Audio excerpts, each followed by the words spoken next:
Panti sosial merupakan salah satu lembaga yang menyelenggarakan kesejahteraan sosial yang mempunyai tanggung jawab untuk memberikan pelayanan kesejahteraan sosial pada anak telantar dengan melaksanakan penyantunan dan pengentasan anak telantar, memberikan pelayanan pengganti orang tua atau wali anak dalam memenuhi kebutuhan fisik, mental dan sosial kepada anak asuh sehingga memperoleh kesempatan yang luas, tepat dan memadai bagi pengembangan pribadinya sesuai dengan yang diharapkan dari generasi penerus bangsa dan sebagai insan yang akan turut serta aktif dalam bidang pembangunan nasional. Panti asuhan atau lembaga kesejahteraan sosial anak diartikan sebagai rumah, tempat, atau kediaman yang digunakan untuk memelihara mengasuh anak yatim piatu, dan juga termasuk anak terlantar. Panti jompo atau panti ureda adalah sebuah fasilitas yang menawarkan kesehatan dan perawatan pribadi untuk kategori lansia, atau orang yang sudah lanjut usia. Lansia yang menggunakan fasilitas ini biasanya berusia lebih dari 70 tahun. Tujuan panti asuhan yaitu memberikan pelayanan yang berdasarkan pada profesi pekerja sosial kepada anak terlantar dengan cara membantu dan membimbing mereka ke arah perkembangan pribadi yang baik serta mempunyai keterampilan kerja, sehingga mereka dapat menjadi masyarakat yang dapat hidup layak dan penuh tanggung jawab, baik terhadap dirinya dan orang lain. Terdapat beberapa jenis panti asuhan yang ada di Indonesia, antara lain sebagai berikut. Pertama, panti asuhan anak. Panti sosial asuhan anak merupakan panti asuhan yang bertanggung jawab untuk merawat, memberikan perlindungan, memberikan bimbingan kepada anak-anak yatim piatu, dan huwafa yang secara ekonomi kurang mampu. Kedua, panti sosial bina karya. Panti asuhan bina karya adalah panti asuhan yang menampung orang-orang dengan kriteria tertentu seperti pengemis, gelandangan, atau orang terlantar. Ketiga, panti sosial bina daksa. Panti sosial bina daksa merupakan panti sosial yang memberikan fasilitas dan pelayanan serta rehabilitas sosial bagi penyandang disabilitas. Keempat, panti sosial petirahan. Panti sosial petirahan merupakan sebuah yayasan atau lembaga yang menampung anak-anak yang mengalami hambatan dalam belajarnya karena beberapa faktor seperti ekonomi, sosial, atau yang lainnya. Kelima, panti asuhan bina remaja. Panti asuhan bina remaja merupakan sebuah lembaga yang merawat dan memberikan bimbingan bagi anak-anak yang putus sekolah. Keenam, panti sosial bina rumuwicara. Panti sosial bina rumuwicara adalah panti sosial yang menampung anak-anak yang mengalami keterbatasan dalam berbicara. Ketujuh, panti sosial tresna warda. Panti sosial ini merupakan tempat orang tua atau lanjut usia yang tidak memiliki rumah, kerabat, atau dalam kata lain mereka hidup terlantar tidak memiliki tempat tinggal. Kedelapan, panti sosial bina grahita. Panti sosial bina grahita memberikan pelayanan dan bimbingan kepada masyarakat Indonesia yang menyandang cacat mental retardasi dan tidak memiliki keluarga atau kerabat yang mampu mengurusnya. Kesembilan, panti sosial bina netra. Panti sosial bina netra memberikan pelayanan, rehabilitan dan bimbingan kepada masyarakat penyandang cacat netra yang dimana mereka seolah sudah merasa putus asa. Di panti bina netra mereka akan diberikan bimbingan dan dukungan agar kembali bahagia dan semangat. Beberapa penyebab anak masuk ke panti asuhan diantaranya yaitu: pertama, orang tuanya meninggal. Kehilangan salah satu atau kedua orang tua adalah salah satu pemicu utama yang membawa anak-anak ke dalam panti asuhan. Biasanya mereka kehilangan orang tua yang menjadi penopang ekonomi dalam keluarga.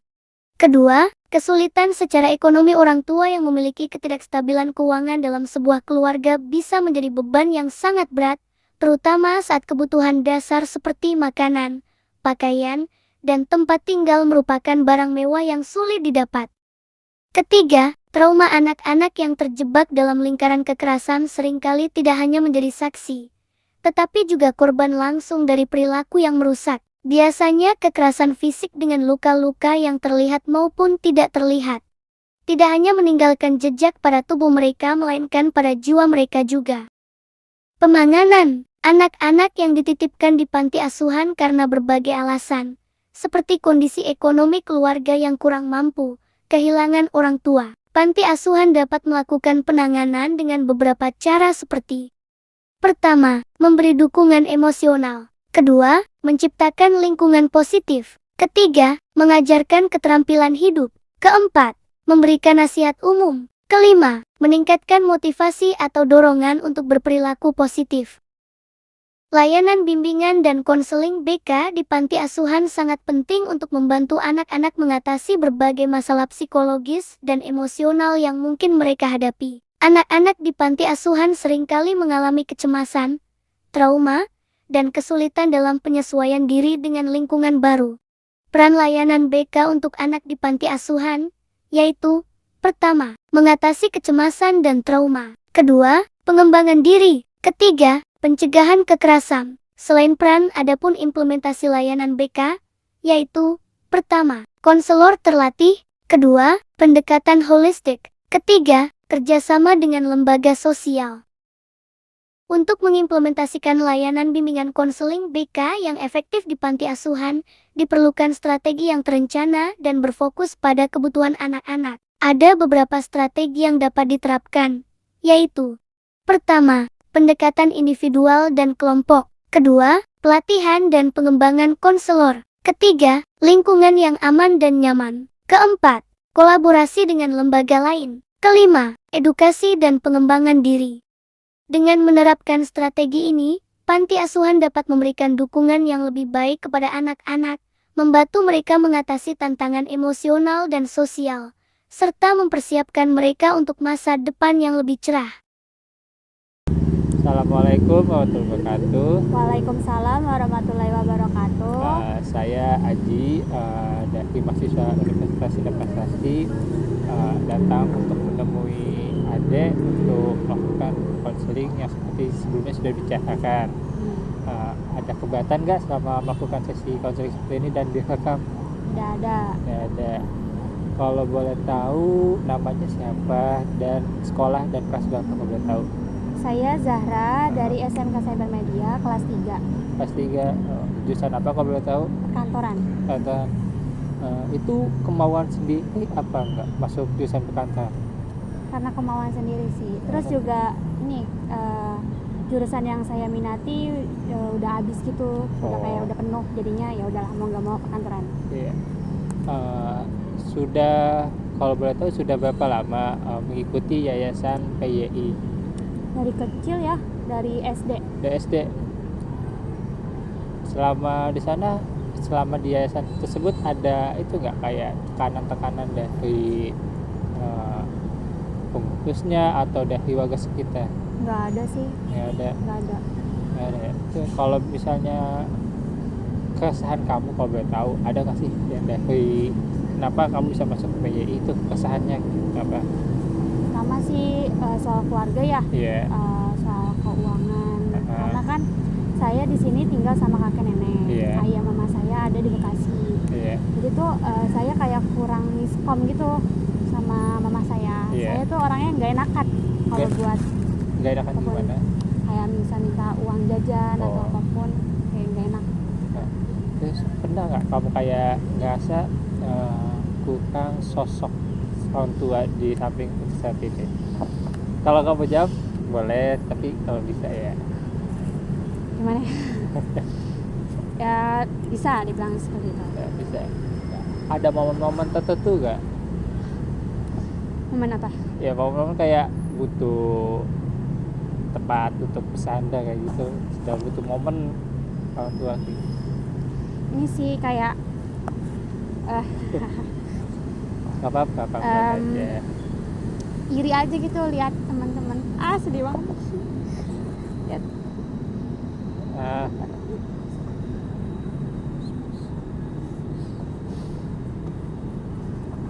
Iri aja gitu lihat temen kayak bisa deket sama mama gitu. Itu aja sih, ada lagi sih Ya. sedih banget. Kalau sama nenek kakek gimana? Kalau nenek kakek deket karena saya di sini dari bayi. Dari bayi. Kalau nenek kakek ke kamu skeptis gimana? Maksudnya kayak nganggap anak sendiri atau kayak Iya, gimana? udah kayak orang tua sendiri, kayak emak manggil mama bapak. Sama bapak. Kalau misalnya ngambil rapat berarti yang ngambil kakek nenek. Nah itu kadang sih kalau ngambil rapat tuh suka apa ya, kurang ini apa namanya, kurang komunikasi juga kadang kakek tuh nggak mau. Kadang kalau nenek kan bisa, cuman dia pendengaran kurang kan gitu. Iya. Kan takutnya kalau misalnya ada omongan apa-apa kayak misalnya soal pembayaran atau apa-apa kan jadi kurang tahu gitu ya. Jadi lebih ke kalau ngambil rapot tuh kadang om, kadang kakek, kadang ayah. Ke mama sih jarang. Kalau misalnya ditanya nih, apa ya, keresahan atau apa kepengenan kamu gitu, maksudnya kayak kan kamu bentar lagi udah kelas 12 nih, mau ini abisnya kemana, nyari kerja atau gimana? Pengennya sih kuliah. Nah, Cuman ya itu balik lagi soal keuangan. Jadi mau nggak mau ya kerja. kerja udah nyiapin plan nggak, kayak misalnya kuliah sambil kerja atau kerja dulu? Ya sih pengennya kerja dulu. Kalau misalnya kan gap year ya kalau misalnya itu ya itu kerja dulu, cari duit. Nah kalau misalnya kan tahun besok kan harusnya kuliah. Nah, karena nggak bisa jadi tahun besoknya lagi, jadi gap year. Pernah kepikiran nggak kamu bisa kayak cari kampus-kampus yang bisa dibilang akreditasinya lumayan, bayarannya nggak mahal, tapi kamu kerja juga bisa sambil kuliah? Pernah kepikiran seperti itu? Enggak sih, nggak kepikiran. Kenapa emang? Nggak tahu ya. Pengen gimana? Pengen kuliahnya tuh yang negeri gitu, pengen nyoba yang negeri. Yang ya gitu aja sih. Yang negeri nggak ada kepikiran gitu kayak masuk swasta kan mungkin ada lah di luar sana. Iya sih, ya. Yang akreditasinya B atau A tapi kualitasnya juga bagus dan biaya juga murah gitu. Kayaknya sih mungkin nanti ada kepikirannya kayak gitu, tapi belum tahu sih kalau untuk sekarang karena sekolah lagi negesin buat kuliah negeri gitu, kayak Kuliah negeri. coba dulu negeri gitu dulu. Jadi kalau misalnya keresahan kamu sebenarnya itu apa sih kalau boleh tahu? Keresahan kayak masa depan kamu kan gimana gitu, yang pengen kamu mau selain kuliah atau itu? Ini sih cuman pengen sukses aja sih, pengen ngasih yang terbaik lah buat adik-adik. Adiknya ada berapa? Dua. Ikut itu? Ikut ayah mama. Terus kalau misalnya di sekolah hubungan antara teman-teman gimana? Dari teman ke guru?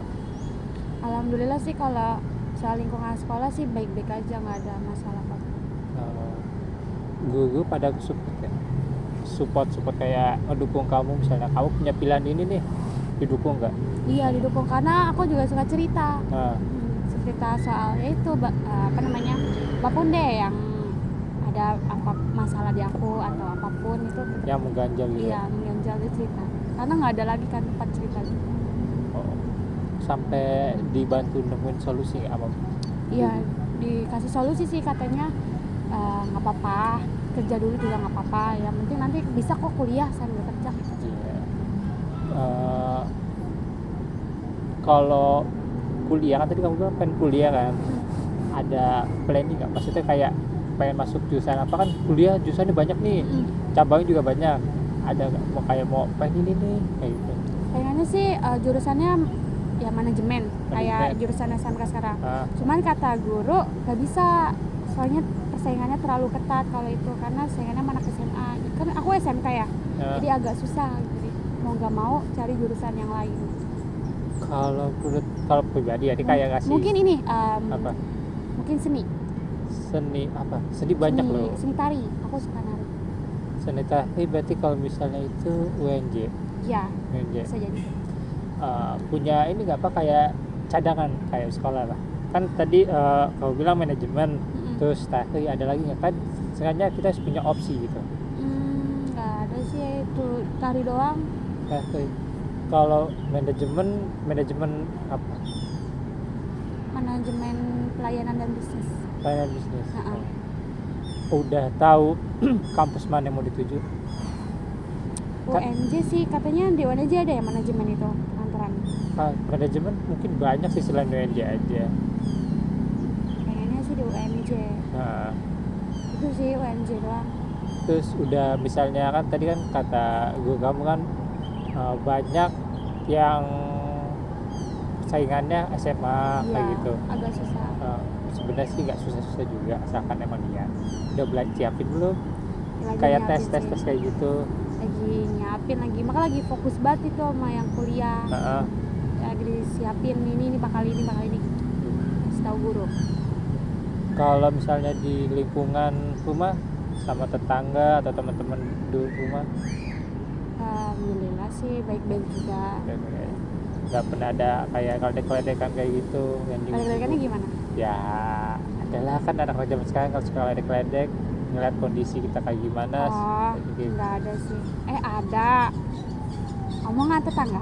Omongan tetangga Nggak, udah pakai itu. ya nggak apa-apa kalau memang kamu diomongin. Ya. Terus gimana ya, selain kita balik lagi deh ke masalah kamu kuliah, misalnya kamu nggak dapet ini aja kayak di situ, nggak dapet di manajemen, nggak dapet di tapi ada pilihan lain nggak, kan kayak misalnya kayak kakak nih misalnya IPA tapi masuknya ke BK IPS kan nggak nyambung kan, nah kayak gitu jadi harus kayak nyiapin prediksi terburuk gitu, harus punya planning yang lain. Mungkin BK juga. BK juga Iya bisa ada keinginan apa gitu kayak mau masuk BK, kan banyak nih teman-teman kakak yang masuk BK dengan kata istilah berobat jalan. Iya. Mungkin Ya, mungkin ya karena itu juga sih, karena kan ya itu tadi soal cerita-cerita yang tadi kan. Salah satu cerita ya itu. dari sekolah kan suka cerita sama guru kan. Kadang-kadang ada nggak sih dari masalah yang kamu ceritain ke beliau suka nggak dapat solusinya, atau kadang-kadang stuck gitu bingung nyelesain masalahnya? Guru. Ya bisa kan guru BK kan kalau cerita kayak gitu kan. Iya. Pernah nggak misalnya lagi cerita tentang masalah yang kamu alami terus tiba-tiba nggak dapat jalan keluar kan emang sulit untuk menemukannya? Ada yang kayak gitu ya, paling ujung-ujungnya juga ngomong sabar ya. Sabar tuh. Kayaknya itu aja sih pertanyaan yang mungkin bisa kakak tanya untuk kamu. Kalau misalnya kamu pengen cerita dan guru kamu gak sempet, kamu bisa hubungin kakak atau teman-teman kakak nih yang datang sama kamu, mungkin aja dia bisa membantu kamu karena mungkin solusinya ada yang tepat atau enggak. Kayak gitu aja. Makasih ya atas waktunya. Ya, sama-sama. Assalamualaikum warahmatullahi wabarakatuh. Waalaikumsalam warahmatullahi wabarakatuh. Oke teman-teman, terima kasih sudah menonton videonya.